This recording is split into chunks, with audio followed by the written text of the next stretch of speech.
ఎందుకంటే బాలయ్య బాబు గారు ₹1 తీసుకొని ఒక షోకి వెళ్ళినప్పుడు ఆ షో ఏంటి, దాని స్పాన్సర్లు ఎవరు ఏంటని ఈచ్ అండ్ ఎవ్రీథింగ్ చూపించుంటాను మీకు సోదరు. అది నేను చూస్తాను. వీడియో ఉందంటే మనం వీడియో ఉన్నా లేకపోయినా స్పాన్సర్ బై అని వెనక నేమ్స్ పడినప్పుడు అది డెఫినెట్గా బాలయ్య బాబు గారు కూడా మిస్టేక్ ఉందని చెప్పి మనం యాక్సెప్ట్ చేయాల్సిందే.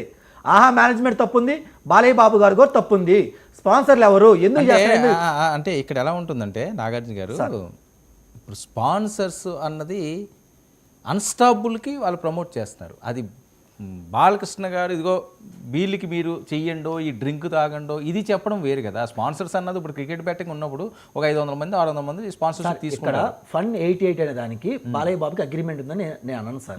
అదే ఫన్ 88కి అన్స్టాపుల్ కి అయితే అగ్రిమెంట్ ఉండదు. కానీ బాలయ్య బాబు గారు ఏంటంటే మానవతా దృక్పథంతో మనం ఎక్కడికి వెళ్తున్నాం మస్ట్ ఆయనకి యాజ్ పర్ లా ప్రకారం ఉన్నా లేకపోయినా మానవతా కోసం ఆయన చెక్ చేసుకోవాలి సార్. ఆయనకు ఒక ఇన్ఫ్లుయెన్సర్, ఆయన కామన్ వ్యక్తి కాదు, సాధారణ వ్యక్తి కాదు కదా. ఒక ఇన్ఫ్లుయెన్సర్ అయినప్పుడు చెక్ చేసుకోవాలి. మీ షోకి పిలిచారు, ఎవరిని పిలిచారు? పవన్ కళ్యాణ్ గారిని పిలిచారు, అలాగే నారా చంద్రబాబు, ఇలా డిఫరెంట్ చాలా మంది పిలిచారు కదా. వాళ్ళ అభిమానులు కూడా చూస్తారు కదా. ఆ ఫన్ 88 అయినప్పుడు వాళ్ళు కూడా ఇన్ఫ్లుయెన్స్ అవుతారు కదా సార్. ఇదిగో బాధ్యత తీసుకోవాల్సిన అవసరం మనకుంది. ఇది అవునా?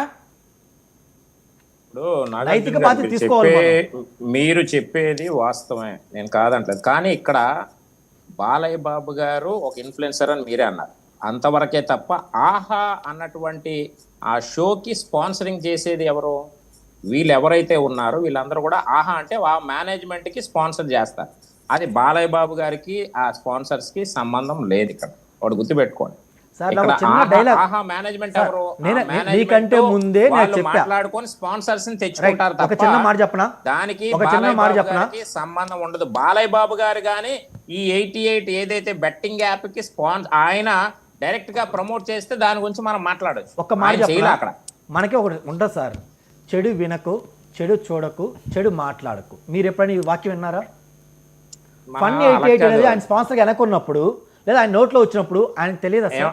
ఏమండి ఇప్పుడు మనము చూస్తాం జరిగినప్పుడు ఒప్పుకోవటం ఇబ్బంది లేదు సార్. మీరు ఎందుకు ఒప్పుకోలేకపోతున్నారు? ఇందులో ఒప్పుకోనందుకు ఏముంది? ఇందులో లేని దాన్ని ఒప్పుకోమని లేకపోవడం ఏంటి సార్? ఫన్ 88 అనేది ఆయన బ్యాక్ సైడ్ వచ్చిందా రాలేదా? ఆయన చెక్ చేసుకోవాల్సిన అవసరం లేదా? బ్యాక్ సైడ్ బోల్డ్ వస్తాయండి, బ్యాక్ సైడ్ బోల్డ్ వస్తే దానికి బాలయ్య బాబు గారికి సంబంధం ఉంది అని అంటే అది కరెక్ట్ కాదు కదా. నైతిక బాధ్యత తీసుకోవాలి. బ్యాక్ సైడ్ రావడమే కాదు విజయ్ గారు, అగ్రిమెంట్ ఉందా లేదా అగ్రిమెంట్ చూపించండి. ఇదిగా సార్ నైతిక బాధ్యత తీసుకోవాలి.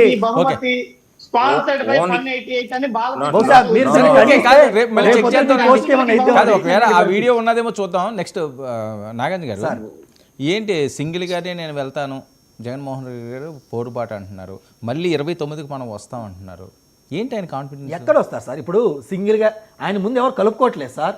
ఆయన ముందుగా ఏ పార్టీలు ఎవరు దగ్గర రాని ఇట్లా ఆయన మనస్తత్వం చూసిన తర్వాత ఈయన దగ్గర కనుక తీస్తే మన పార్టీలకు కూడా ఆ మరక అంటిద్ది అని చెప్పి ప్రతి పార్టీ భయపడుతుంది. కాంగ్రెస్ కానీ, బీజేపీ కానీ, జనసేన టీడీపీ ప్రతి ఒక్కరు భయపడుతున్నారు. సో ఆఖరికి సిపిఐ, సిపిఎం వాళ్ళు కూడా ఆయన దగ్గర తీసుకోలేకపోతున్నారు. సో అన్ని మరకలు ఆయన ఉంది సార్. ఆయన మళ్ళీ అధికారంలోకి వస్తారు ఎలా వస్తారు సార్? 4 పాయింట్లు చెప్పండి. సరే, ఫర్ ఎగ్జాంపుల్ కొన్ని పాయింట్లు మనం డిస్కస్ చేసుకుందాం. జనసేన పార్టీ ఉంది, జనసేన పార్టీ మహిళ ఉంది. పోయిన 19 ఎలక్షన్లో మీకు ఎన్ని సీట్లు వచ్చాయి మేడం? 1 సీట్ వచ్చింది. ఆ సీట్ అన్నా ఉందా? వైసీపీ వాళ్ళు లాగేసుకున్నారు. వీళ్ళు ఏం చేశారు? తప్పు ఎక్కడ జరిగింది? కింద నుంచి గ్రౌండ్ స్థాయి నుంచి తప్పులు మొత్తం మిస్టేక్లు మొత్తం రెక్టిఫై చేసుకున్నారు కదా. రెక్టిఫై చేసుకొని బౌన్స్ బ్యాక్ అయ్యారు కదా. అలాగే తెలుగుదేశం పార్టీ మిస్టేక్లు అని జరుగుతుంది, బౌన్స్ బ్యాక్ అయ్యారు కదా సార్. ఈవెన్ దో మాకు 2019లో కూడా సెంట్రల్లో కూడా మాకు అపోజిషన్ లేదు సార్. మేము తప్పులు మొత్తం చెక్ చేసుకొని మేము ఫైట్ చేస్తూ వస్తే ఈరోజు మాకు అపోజిషన్ లీడర్ వచ్చింది. మరి వీళ్ళు ఎక్కడైనా జరిగిన మిస్టేక్లు రెక్టిఫై చేసుకుంటున్నారా? ఈరోజు నిజంగా వీళ్ళకి 2029లో అధికారం కనుక వచ్చింది అనుకుంటే ఈరోజు బయటకు వస్తున్న ప్రతి నాయకులు అసలు ఎవరు బయటికి రారు సార్. నిన్న కాకపోతే ఒక ఎమ్మెల్సీ బయటకు వచ్చారు, అది విఎస్ఆర్ రెడ్డి గారు బయటకు వచ్చారు. వీళ్ళు ఎందుకు బయటకు వస్తున్నారు? జగన్మోహన్ రెడ్డి గారిని దగ్గరను చూశారు. ఈయన మారు, ఈయనతో మనం ఉండకూడదు, ఉంటే సమాజానికి మనం తప్పుడు మెసేజ్ ఇచ్చినట్టు అవుతుంది, ఇది కరెక్ట్ కాదని చెప్పేసి 1 by 1 ఆయన దగ్గరుండి చూసేవాళ్ళు మన వల్ల కదని ఈరోజు బయటకు వచ్చి నిర్మాణం లేకుండా చెప్తున్నారు. నిన్న కాక మొన్న విడతల రజనీ స్కామ్ కూడా బయటపడింది సార్. ఆ డబ్బులు తిరిగిచ్చి కూడా ఆమె ఏమంటుంది? నేను తప్పు చేయలేదు అంటున్నారు. రూలింగ్లో ఉండాలి కానీ మేము కానీ ఉన్నాం. నువ్వు తప్పు చేయకపోతే నువ్వు తీసుకున్న డబ్బులు తిరిగి ఇవ్వాల్సిన అవసరం ఏంటి? అంటే వీళ్ళు ఎక్కడ తప్పు చేసినావు, ఆ తప్పేంటి, వీళ్ళు ఒప్పుకోవట్లేదు.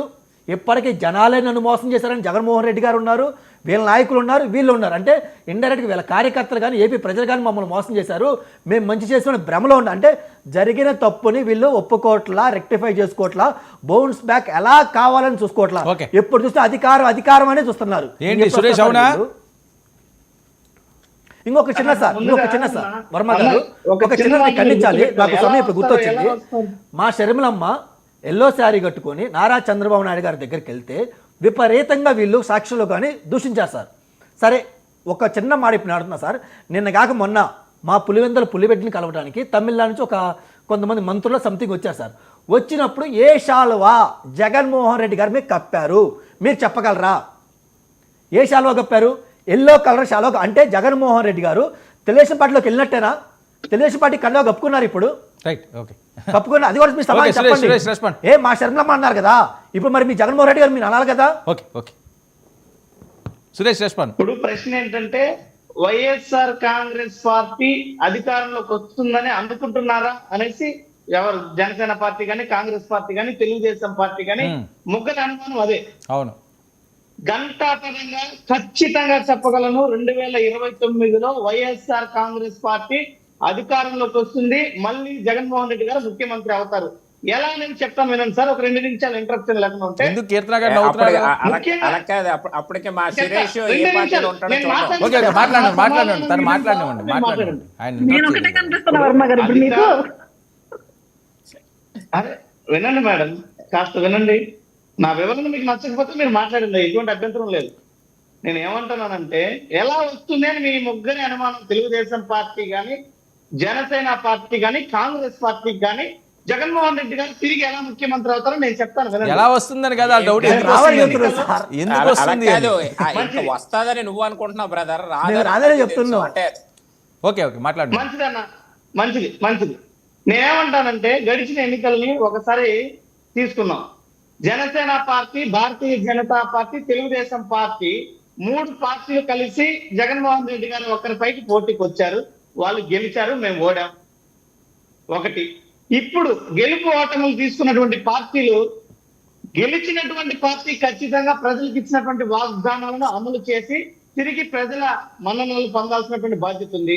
ఈ 3 పార్టీలు ఇచ్చినటువంటి వాగ్దానాలని తుంగలో తొక్కి ఇప్పటి ప్రజా వ్యతిరేకతను మూట కట్టుకున్నాయి. ఇది ఒక కారణం తిరిగి మేము అధికారంలోకి రావడానికి. ప్రభుత్వ ఉద్యోగులకి మేము రాగానే జరిగినటువంటి జగన్మోహన్ రెడ్డి గారి హయాంలో జరిగిన నష్టాలన్నీ భర్తీ చేస్తాం అని ప్రభుత్వ ఉద్యోగులకు హామీ ఇచ్చారు. ఇప్పటి వరకు ఎక్కడ కూడా వాళ్ళని ఆదుకునేటువంటి పరిస్థితి లేదు. అన్న విజయన్న 2 నిమిషాలు అన్న మాట్లాడి 2 నిమిషాలు మీరు మాట్లాడిన తర్వాత అదే నేను మాట్లాడిన తర్వాత మీ వివరణ ఇవ్వండి, ఎటువంటి అభ్యంతరం లేదు. 10,000 రూపాయలు నిన్న 4-5 అంశాలు చెప్తా, ఎక్కువ చెప్పనన్నా ఇబ్బంది లేదు. 4 అంశాలు చెప్తాను.